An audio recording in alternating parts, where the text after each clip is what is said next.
Tak. Bila? Bila ya? Tidak, lipat. Tidak lipat. Lipat kat bawah kaki. Ya lah lipas tu. Ya. Ada dia lagi lipat ni. Jap, sini lah geng. Semua takut lipat. Tidak lipat Jap. tu. Bila? Weh, sijil. Cuba. Dia pun. Mana? Sijil badan kepada atas kenyataan sumbangan yang cemerlang dalam menjayakan diadakan pada di tempat atas kapan sijil tu ya. Takut dia ini. Bukan kewangan beri perguna. Kerana apa tu? Dia kira dia 2022. Ada yang pegang dah satu ni.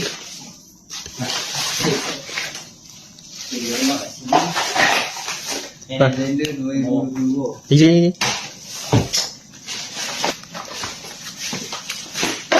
Kalau apa? Toilet. Saya masuk kata pintu sebelah. Boleh.